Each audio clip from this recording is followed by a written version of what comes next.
No sé si lo has notado, pero medio mundo hoy está enojado.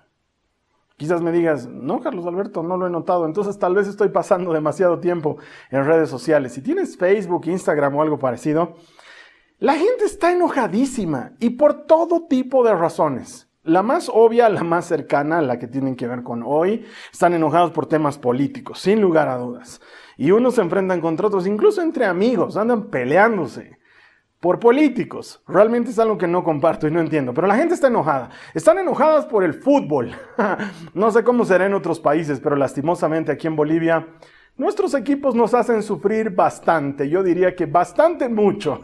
Y por eso la gente está enojada, están enojados por lo que acaba de pasar con la selección nacional y están enojados por lo que acaba de pasar con nuestros equipos en las copas internacionales. O sea que la gente también está enojada por eso. Y eso hay que sumarle los colectivos y los activistas que andan posteando cosas que provocan a los demás. De hecho, la semana pasada se armó todo un revuelo en redes sociales porque un grupo de activistas mancharon y pintarrajearon y adornaron ciertos monumentos en la ciudad de La Paz, que es donde yo vivo. Y esto provocó molestias de un lado y del otro, los que están a favor, los que están en contra, los que les gustan, los que los rechazan. Y ¿sabes qué? La gente está enojada de todo y por todo. Y creo que no hay mejor momento para hablar de enojo que ahora.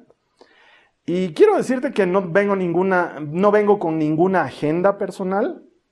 No estoy viniendo a tomar parte por ninguno de los que están enojados.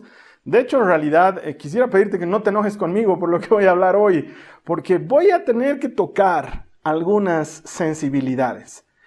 Yo sé que este tipo de tema no le gusta mucho a la gente, pero creo que es necesario de tocarlo si vamos a hablar sobre emociones.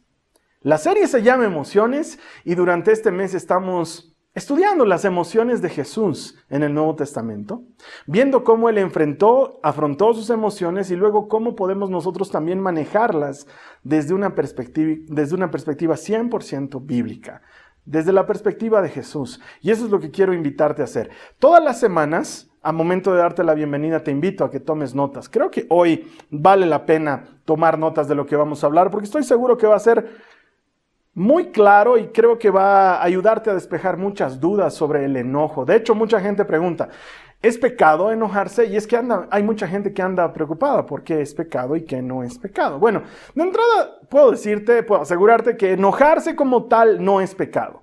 Pero sí nos puede llevar a pecar, eso sin lugar a dudas. Mejor acompáñame a la Biblia para que sea ella la que te lo explique. Esto está en Efesios, en el capítulo 4, los versos 26 y 27. Dice la palabra de Dios. Si se enojan, no permitan que eso los haga pecar. El enojo no debe durarles todo el día, ni deben darle al diablo oportunidad de tentarlos. Esta cita es bien clara. Puedes enojarte, pero esto te puede llevar a pecar. Entonces, otras versiones dicen que no se ponga el sol sobre tu enojo. Eso es lo que acabamos de leer. Que no te dure todo el día. Que no amanezcas al día siguiente y sigas enojado. Y esto tal vez es muy útil para muchas parejas. Ahí veo a algún esposo codeando a su esposa porque sigue enojada 2 o 3 días. ¿Sabes qué? No es bueno. ¿Por qué? Por lo que dice el verso 27. Al mantenernos enojados, le estamos dando una oportunidad al enemigo de tentarnos y de hacernos caer. ¿Por qué no? Y tú piensas que el enemigo va a desaprovechar una oportunidad de atacarte. Para nada. Obviamente va a intentar llegar a ti y si tú le das una oportunidad, pues mucho más. Entonces el enojo como tal no es pecado, pero sí nos puede llevar a pecar. Y sin embargo Jesús, que nunca pecó, Él también experimentó enojo en su vida. ¿Cómo manejó Jesús el enojo? Quiero contarte un pasaje muy importante, que de hecho es la cita central de lo que vamos a ver hoy, que se encuentra en Mateo 21, puedes irlo buscando. Yo te quiero poner en contexto. Jesús acaba de entrar en Jerusalén. ¿Recuerdas ese hermoso pasaje? Lo celebran en muchos lugares del mundo con el Domingo de Ramos, Palmas. Es el recordatorio de que Jesús entró a Jerusalén y la gente cantaba Hosana al Hijo de David, bendito el que viene en el nombre del Señor. Era un momento glorioso, pero al mismo tiempo para él difícil. Estaba a 5 días de morir en la cruz y él sabía lo que le iba a suceder. O sea que no lo culpo si estaba un poco nervioso o incluso molesto por lo que se venía. Probablemente ha debido estar constantemente pensando en lo que estaba por ocurrir. Y esa época en ese momento del año, ellos estaban a punto de celebrar en Jerusalén la Pascua, que era la fiesta más importante del pueblo judío porque marcaba el inicio del año judío.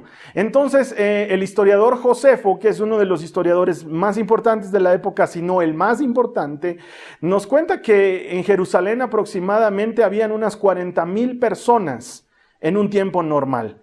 Pero para la época de Pascua, ese número incrementaba hasta 250,000 personas. ¿Te imaginas?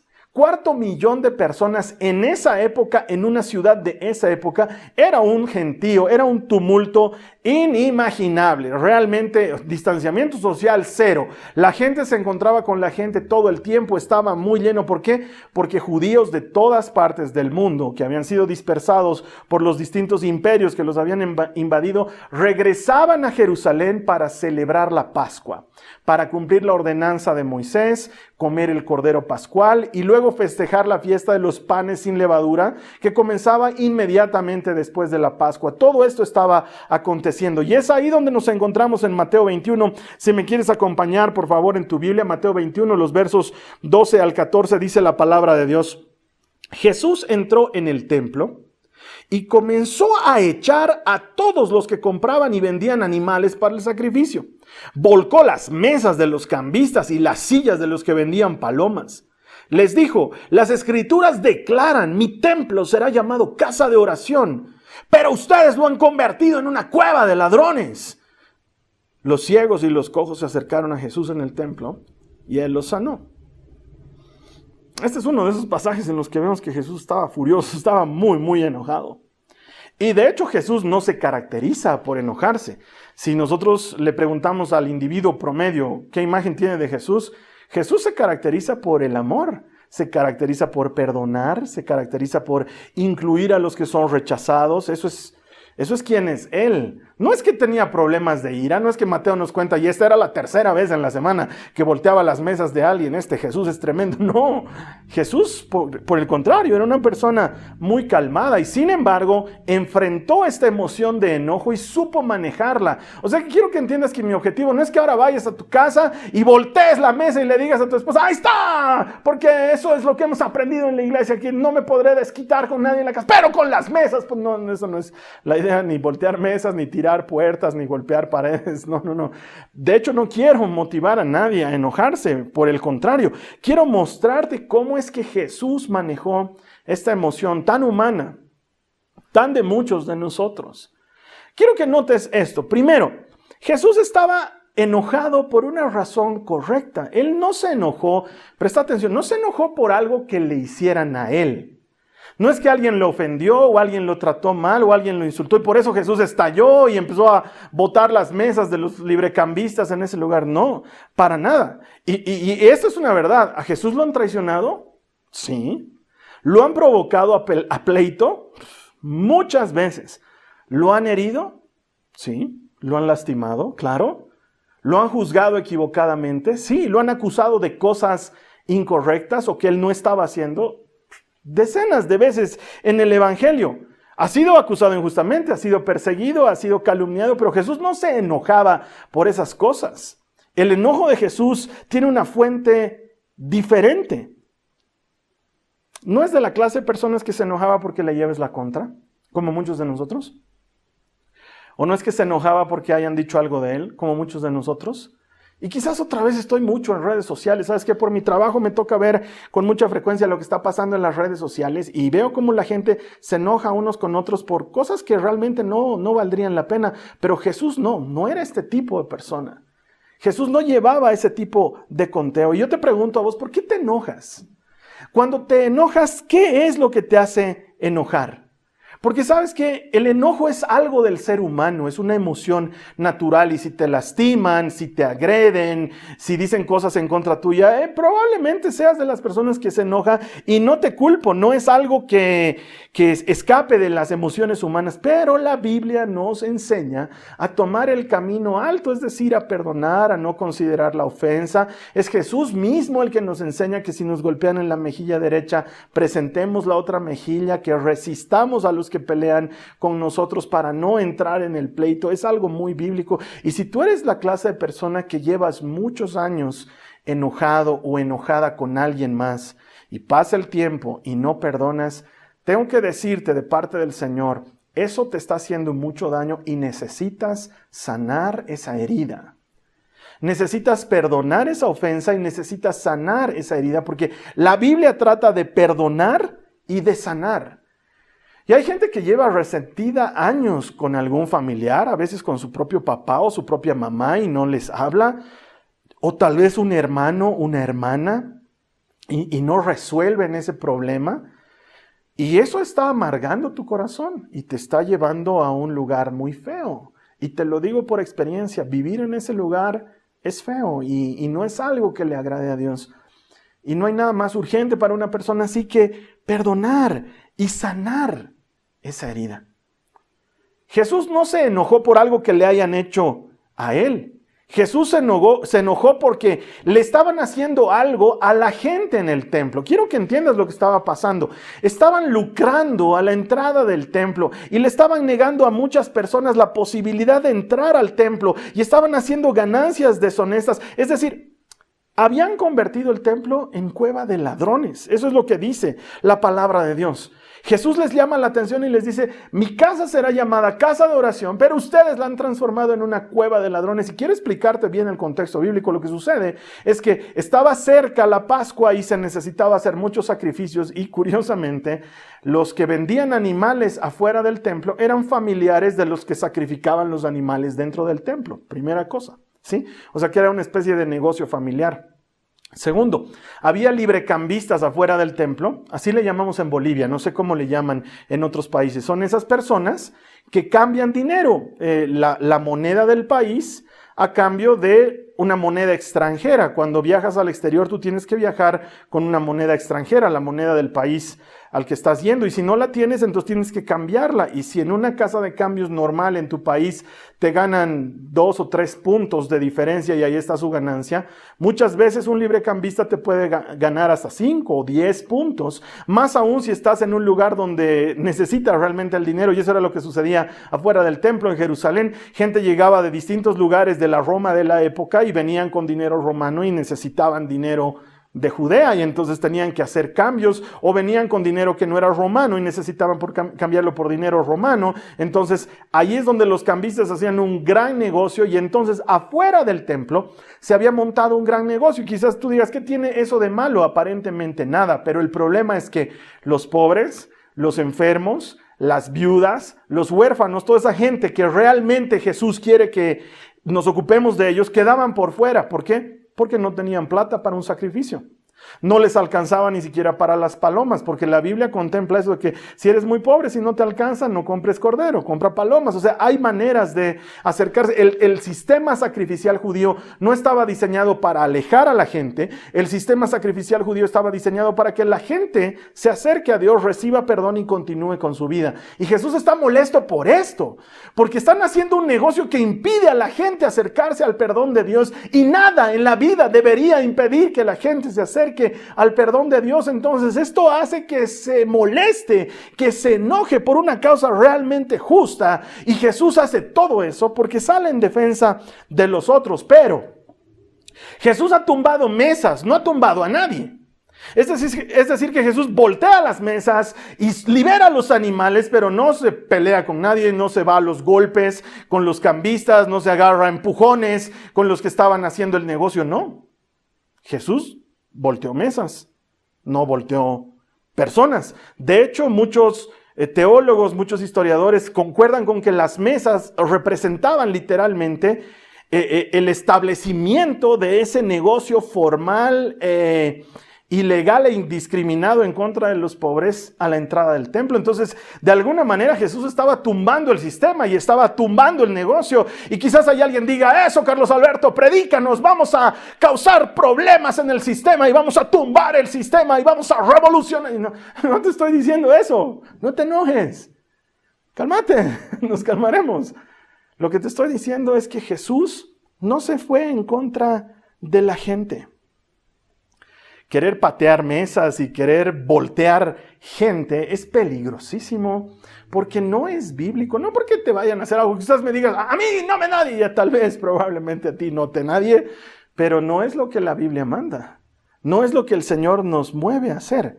Y quizás algo te conmueve profundamente y eres de los que defiende alguna causa porque te incomoda la injusticia, te molesta la desigualdad y entonces haces causa por eso y peleas y te boconeas o incluso te enfrentas con gente que piensa distinto a ti porque quieres tener la razón. De hecho, hay mucha gente que se enoja conmigo. Por muchos motivos. Creo que de alguna manera hasta estoy acostumbrado a que la gente se enoje conmigo. Por ejemplo, anuncié que muy pronto vamos a volver a abrir la iglesia. Y tengo por un lado gente que me dice, es una barbaridad, Carlos Alberto, ya deberías haber abierto. Otras iglesias ya han abierto. Ya es demasiado tiempo que estamos encerrados, demasiado tiempo que no tenemos contacto los unos con los otros. Estás dejando que el amor entre nosotros se enfríe. Parece que estuvieses a favor de esa conspiración de este mundo y temiendo la enfermedad. Tú que nos has enseñado a no temer, parece que tuvieras miedo y que estás con los que nos quieren poner un chip en la mano. Ok, esa es una postura. Luego están los otros que tienen otra postura y también me riñan y me dicen, ¿en serio? ¿En serio vamos a volver a las reuniones presenciales, Carlos Alberto? Eso es irresponsable. Estás poniendo en riesgo nuestras vidas y la de nuestras familias. Es muy probable que se venga una segunda ola de contagios. Carlos Alberto, sé coherente, por favor. Mantén la cordura y por favor, haz algo para cuidarnos. ¿Y sabes qué? Ambos están enojados conmigo. Porque ambos quieren tener la razón, porque ambos están seguros de que tienen la razón. Es decir, los que me dicen que ya debería haber abierto la iglesia, ¿están seguros de que tienen la razón? Y los que me dicen que es irresponsable y que estoy poniendo las vidas en peligro, ¿están seguros de que tienen la razón? Y me riñen y se enojan. ¿Y quién tiene la razón? Me pregunto. Esto es algo que me pasa con mucha frecuencia. Recibo más de una vez algún mensaje descomedido o porque he defendido algo de la iglesia o porque he sentado nuestra posición doctrinal o porque he manifestado la manera en la que hacemos las cosas aquí dentro o porque me vieron en la televisión y no me vieron predicando a Jesús porque piensan que debo predicar todo el tiempo a Jesús o no sé. Estoy acostumbrado a que la gente me riña, porque la gente suele enojarse de muchas cosas. Y esa es una de las razones por las cuales no opino en redes sociales. Es muy extraño que me veas comentando algo y definitivamente no opino en redes sociales porque creo que las redes sociales se han vuelto una especie de circo romano donde le das like o dislike como el emperador romano a la gente y nos enfrentamos unos a otros por cosas que ni deberíamos estar enojados y la gente anda peleando por querer tener la razón. Creo que el fondo del problema es eso, querer tener la razón. Y Pablo dice en las Escrituras, 3 cosas permanecen, la fe, la esperanza y tener la razón. Pero de las 3 la más importante es tener la razón. No dice eso, ¿no ve? Dice 3 cosas permanecen, la fe, la esperanza y el amor. Y de las 3 la más importante es el amor. Y creo que en esa lucha de tratar de estar en lo correcto y tratar de tener la razón y tratar de convencerlo al otro, nos hemos olvidado de amar.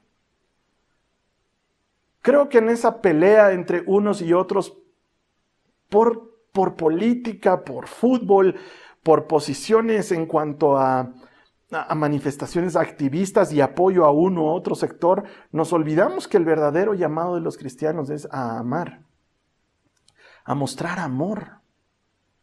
Porque Jesús no se fue en contra de la gente, Jesús no golpeó a nadie, no lastimó a nadie. Jesús siempre se muestra amoroso. Es más, Él es el que nos dice, los reconocerán como mis discípulos porque se amen. El distintivo del cristiano no es cargar una Biblia, el distintivo del cristiano no es hablar en jerga cristiana, aleluya, gloria a Dios, ¿cómo estás, hermano? Bendecido, y tú va bendecido con toda bendición espiritual en las regiones celestes. Nuestro distintivo no es hablar en jerga cristiana, nuestro distintivo no es si escuchamos cierta música o no. Nuestro distintivo no es si conocemos en profundidad las Escrituras y las podemos citar con habilidad para envolver o desenvolver a la gente. No, el distintivo de los cristianos es amar. Eso es lo que dijo Jesús. Después de todo, si somos cristianos, es porque seguimos a Jesús. No te enojes. Ama. Jesús no se fue en contra de la gente. Es más, ¿recuerdas quiénes quedaban fuera y la razón por la que Jesús se enojó en el templo? Quedaban fuera los que no podían pagar por la expiación. Esos son los que quedaban fuera. Y en un versículo que parece sacado completamente de contexto, porque parece que Mateo nos estuviera contando una cosa y de pronto el disco ha saltado y nos ha contado otra cosa, Jesús muestra la razón por la que estaba haciendo todo esto, que es el verso 14 que te lo leí, quizás no te diste cuenta que te lo leí. En el verso 21 dice, los ciegos y los cojos se acercaron a Jesús en el templo y él los sanó. Inmediatamente después de que se enojó con los cambistas y los vendedores de animales, inmediatamente después se acercaron los ciegos y los enfermos y los sanó. ¿Y sabes qué? Eso va a pasar en todo el evangelio. Cada vez que veas que Jesús se ha enojado, y no son muchas veces, pero cada vez que encuentres a Jesús enojado o molesto, inmediatamente después Él está ayudando a alguien, Él está sanando a alguien, Él está perdonando a alguien, Él está incluyendo a alguien, Él está dando una oportunidad nueva a alguien, porque Jesús hace eso todo el tiempo. Mientras el mundo de esa época estaba sacando fuera a los que no les sirven, a los que no les importa, Jesús los reivindica y los trae de nuevo. ¿Sabes qué? Jesús se enojó y sanó a los enfermos. Jesús se enojó y atendió a los necesitados. Y lo hace cada vez en el evangelio. ¿Te imaginas qué pasaría si eso sucediera hoy? Veríamos en las noticias y Jesús volteó mesas y rompió las jaulas de palomas en la entrada del templo. Vámonos con las imágenes y nos mostrarían a Jesús volteando la mesa y rompiendo las jaulas de los animales y gritándole a los cambistas y diciéndoles, han convertido mi casa en una cueva de ladrones. Y luego vendría el periodista y diría, les voy a pedir que por favor nos comenten cuál es su opinión al respecto con el hashtag eliminen a los librecambistas. Hashtag eliminen a los librecambistas, y vamos a estar viendo sus posts en Twitter, en Facebook y en Instagram, y la gente seguramente empezaría a opinar y diría, es una barbaridad, están haciendo un negocio fuera del templo, y otros dirían, este Jesús es un abusivo, y todos meterían el hashtag eliminen a los librecambistas. Tal vez no te estés dando mucha cuenta de qué estoy hablando si no eres parte de esa cultura tan de redes sociales que hay hoy en día, pero es una cultura de eliminar. Es decir, no me caes bien, o dices algo que no me gusta, o no le das like y más bien me das contra algo que yo he dicho, y ¿sabes qué? Te elimino de mis contactos. Es así de sencillo. No me gusta lo que dices, te elimino. Es más, con cierta frecuencia veo amigos, amigas en internet que dicen, por si acaso estoy eliminando a muchos de mis contactos porque ya me he dado cuenta la calaña de algunos de los que tengo como amigos en Facebook, y los eliminan. Y las épocas más duras y más rudas de eliminación son las épocas de elecciones y de política. Ante estas elecciones, medio mundo se ha peleado. Sabes que yo me acuerdo que para el año pasado, incluso se decía con mucho orgullo, este es un tema bien regional, disculpen si en el exterior no lo entienden muy bien, pero gente de Santa Cruz, que es el oriente de mi país, una de las ciudades más hermosas, si no la más hermosa del país, decían, son muy distintos a la gente del occidente. Ellos decían, respecto a un plato típico del lugar donde ellos viven, ellos decían, a partir de hoy voy a comer majao con chuño.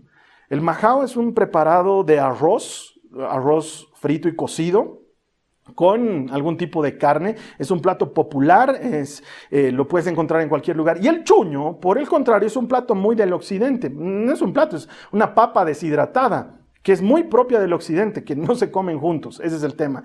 Y es que el año pasado los bolivianos se habían sentido tan unidos que decían, ahora somos hermanos realmente y vamos hasta comer nuestras distintas comidas juntos, pero no. Hace un par de semanas otra vez han aparecido las divisiones y los pleitos y la gente eliminando gente que eran sus amigos de toda la vida porque están enojados. Yo te digo, Jesús tenía suficientes razones para eliminar a muchas de sus amistades de la época y a mucha gente de la época. Mira, podríamos citar mucha gente que estaba en contra de lo que decía Jesús, que no le gustaba lo que hacía Jesús, que lo criticaban abiertamente. Los fariseos, Poncio Pilato, Herodes, Judas, incluso el mismo Pedro. Lo criticaron, lo acusaron falsamente, lo persiguieron, lo traicionaron, lo negaron. Todos ellos hicieron mal. Los fariseos hicieron mal, Pilato hizo mal, Herodes hizo mal, Judas hizo mal, Pedro hizo mal. ¿Y sabes qué? Jesús no los eliminó. Él podía hacerlo, pero no es lo que hace Él. Mira lo que dice la palabra de Dios, y ya con esto estoy casi terminando. Colosenses, el capítulo 2, los versos 13 al 14, dice: ustedes estaban muertos a causa de sus pecados, y porque aún no les habían quitado la naturaleza pecaminosa. Entonces Dios les dio vida con Cristo, al perdonar todos nuestros pecados. Él anuló el acta de los cargos que había contra nosotros y la eliminó, clavándola en la cruz. De esa manera desarmó a los gobernantes y a las autoridades espirituales, los avergonzó públicamente con su victoria sobre ellos en la cruz. Alguien aquí debería estar agradecido con Jesús y decirle conmigo: gracias, Jesús, que no me has eliminado, que no me has quitado de tus amigos, que al contrario me has mantenido y me has perdonado. ¿Sabes qué? Estoy agradecido por tener un amigo, por tener a Dios, que en lugar de eliminarme, Él elimina mis pecados. Que pudiendo eliminarme de sus contactos, que pudiendo sacarme de su vida, Él quiere incluirme y Él quiere involucrarme. ¿Por qué se enojaba Jesús? Jesús se enojaba por la injusticia. Jesús se enojaba por la hipocresía de la gente. Jesús se enojaba por la falta de amor, por la falta de fe, por la desigualdad. Y quizás tú me digas: Carlos Alberto, yo me enojo de lo mismo. Carlos Alberto, yo me enojo de las mismas. Yo no tolero la injusticia y no tolero la desigualdad. Y quiero decirte que sabes que yo tampoco tolero la injusticia y tampoco tolero la desigualdad. Solamente hay algo que no entiendo. Y no te enojes conmigo, por favor, pero ¿por qué? Si me escandalizo de que hayan ensuciado y destrozado monumentos en mi ciudad, eso significa que no me escandalizo de que se esté quemando el bosque y la selva en mi país. ¿Qué tiene que ver una cosa con la otra? Porque era un poco así el pleito en redes sociales. Era, claro, se escandalizan de los monumentos, pero nadie se escandaliza de los 96 feminicidios. Oye, yo me escandalizo de ambos. Y desde el lugar donde estoy, peleo a mi manera contra ambos. Considero que ambos son incorrectos e injustos. Y ¿sabes qué? Si tú abrazas una causa justa, si hay algo que te enoja por dentro porque realmente toca tus entrañas, hazlo, pero no peques. Eso dice la palabra. Seguí adelante con esa causa, pero no peques. Esto es, no te pelees con los que no piensan como tú o los que no abrazan tu causa. ¿Te has puesto a pensar que a lo mejor no tenemos el mismo llamado? Porque tengo amigos que a rajatabla y a muerte defienden o los osos polares o los osos panda, y sabes que no tengo nada en contra de ellos. Es más, te apoyo, hay que defender la fauna silvestre, claro que sí, pero si no me ves muy comprometido con ello, no significa que sea contrario.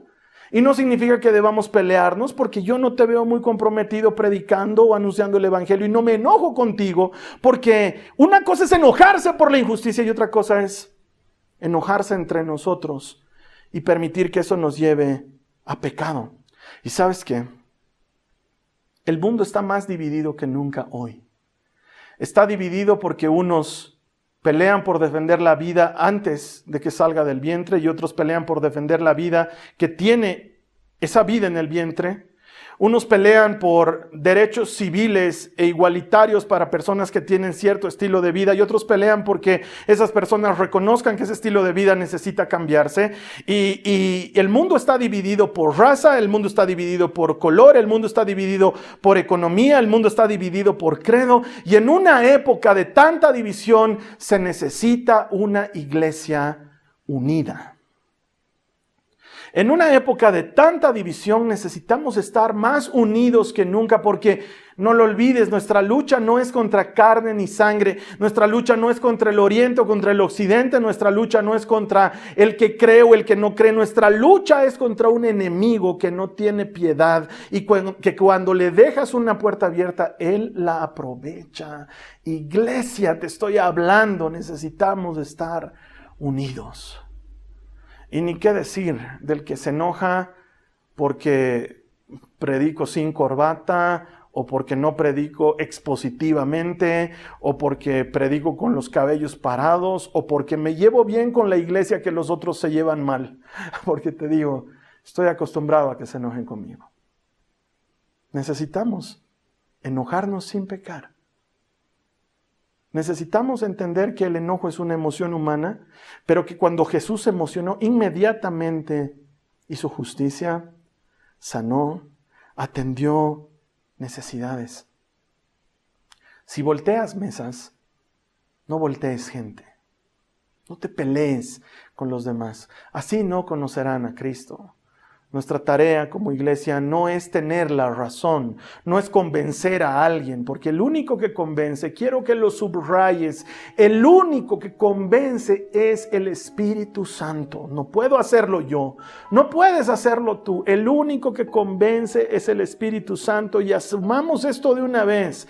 No siempre tenemos la razón, no siempre estamos en lo correcto. Tu candidato favorito probablemente no es el mejor, tu equipo favorito probablemente no es el mejor, y tu manera de defender la justicia probablemente no es la mejor. Si te enojas, no peques, que no te dure hasta el día siguiente y no lastimes a nadie en el proceso. Hay muchos de nosotros que lidiamos con el enojo, que nos encendemos como fósforos, que botamos puertas, que golpeamos paredes. Muchas veces atemorizamos a la gente de nuestro alrededor, nuestra esposa, nuestros hijos, nuestro esposo, ¿por qué no? Conozco más de una veintena de casos de violencia familiar donde el golpeado es el marido y donde no habla porque tiene vergüenza y porque tiene miedo. Hemos estigmatizado las cosas y hemos generalizado las cosas, y las generalizaciones son lo peor que nos puede ocurrir, porque no todos entran en el mismo saco. ¿Sabes qué? No te enojes si te digo esto. ¿Puedes aguantarme un poquito más? Lleva tu enojo delante del Señor. Mostrarle la causa justa por la que estás enojado y deja que Él te muestre cómo obrar. Quizás tú quieras orar para aprender a manejar esta emoción. Yo quiero ayudarte. Si me permites, hagamos esta oración juntos. Cierra tus ojos ahí donde te encuentres. Repite conmigo. Padre amado, gracias por hablarme hoy directo al corazón. Reconozco que muchas veces me enojo más allá de lo normal y termino pecando, lastimando a otros, hiriendo a otros. Muchas veces la gente más cercana a las personas que más amo. No condice una cosa con la otra. Perdón, Señor, por no saber manejar mis emociones. Yo te pido, Padre, en el nombre de Jesucristo, que me ayudes a manejar el enojo en mi vida. Que me ayudes de tal manera, Señor, que en realidad me alinee con tu espíritu y haga las cosas a tu manera. Señor, muéstrame, dile a Jesús, muéstrame a quienes debo pedir perdón por haber lastimado con mi enojo, porque tú sanaste a los enfermos inmediatamente. Yo quiero hacer lo mismo. Quiero sanar heridas pasadas. Quiero vendar lastimaduras provocadas. Padre, ayúdame. Si me enojo, no quiero pecar. Ayúdame a manejarlo como tú lo hiciste, Jesús. Te doy gracias. Es una emoción muy humana. Con el Señor la puedes manejar. Y quizás en medio del mensaje, tal vez porque es un primer mensaje cristiano, porque ya sientes que el Señor viene tocando tu puerta hace mucho tiempo, has dicho, yo necesito entregarle mi vida a Jesús. Si tú quieres entregarle tu vida a Jesús, yo quiero ayudarte. Es una oración muy sencilla. Le pedimos perdón por nuestros pecados y le damos el control de nuestra vida. Este es un buen momento para hacerlo. Te invito a que ores esta oración conmigo. Dile a Jesús, Señor amado, te pido perdón por todos mis pecados. Te recibo como mi Señor y mi Salvador. Acepto tu salvación. Recibo la vida abundante que compraste para mí. Y te entrego mi vida completamente. Tú moriste por mí, yo viviré para ti. Amén. Bienvenida, bienvenido a la familia del Señor. Siempre hay campo para uno más, para uno de esos que reconoce que necesita a Jesús para transformar su vida.